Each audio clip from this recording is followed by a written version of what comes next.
नमस्कार, मैं हूं प्रभा शर्मा और जेके न्यूज नेटवर्क में मैं लेकर आई हूं एक ऐसे बाबा की रहस्यमयी गाथा जिसे देखकर शायद आप भी हैरान हो जाए।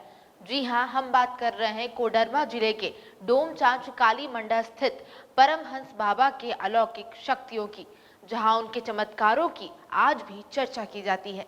डोमचांच नगर क्षेत्र शिव सागर तालाब में जब बाबा स्नान के दौरान पानी के अंदर जाते थे तो लोग इंतजार करते रह जाते थे, लेकिन बाबा अपनी रहस्यमय शक्तियों से तालाब में न होकर अपने घर में रहते थे।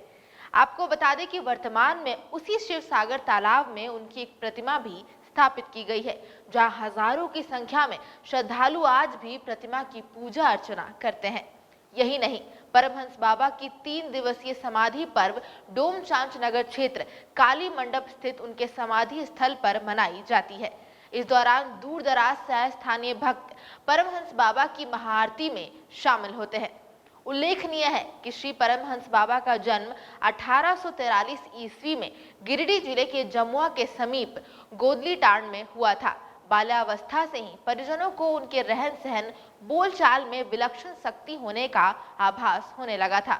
1916 ईस्वी में डोमचांच आने के बाद 7 वर्ष पूर्व परमहंस बाबा भारत भ्रमण करते हुए सत्य की खोज में हिमालय के तराइयों में कठिन तपस्या कर सब सत्य को आत्मसात किया।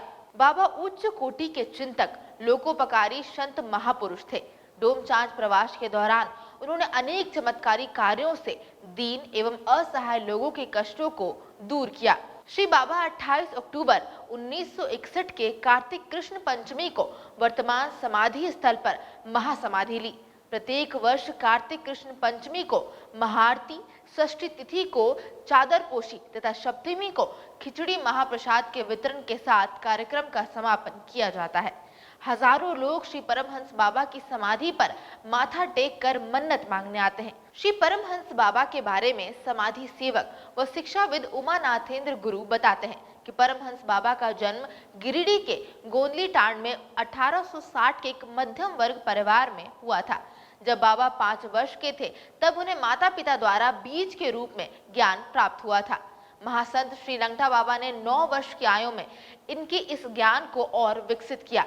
परमहंस बाबा 7 वर्षों तक पूरे भारत का भ्रमण करते रहे। भ्रमण करते करते 1916 में डोमचांच आए। बाबा बच्चों के साथ मगन के साथ खेलते थे, बाल भाव को परमेश्वर भाव मानते थे। बाबा हमेशा लोगों को कहा करते थे कि पानी व ज्ञान को छान लेना चाहिए। वे कभी किसी से भोजन, कपड़ा, पैसा व वस्त्र वगैरह कुछ भी नहीं मांगते थे। उनका मानना था कि आत्म तत्व का अनुभव हो जाने पर न तो भूख लगती है न ही प्यास। बाबा की समाधि पर श्री परमहंस बाबा की जय, जय परमहंस बाबा और बाबा के जयकारे लगाए जाते हैं। इस समाधि पर कोडरमा, गिरिडीह, हजारीबाग, बोकारो, धनबाद, नवादा, भागलपुर, मुंबई आदि जगहों से श्रद्धालु पहुंचते हैं। तो ये थी हमारी आज की दीपावली विशेष पर परमहंस बाबा की रहस्यमय कहानी, जहां हमने जाना उनकी अलौकिक शक्तियों के बारे में। ऐसे ही और भी रहस्यमय कहानियों के बारे में जानने के लिए जुड़े रहे जेके न्यूज नेटवर्क के साथ। कोडरमा से प्रभा शर्मा के साथ मुकेश गोस्वामी की रिपोर्ट।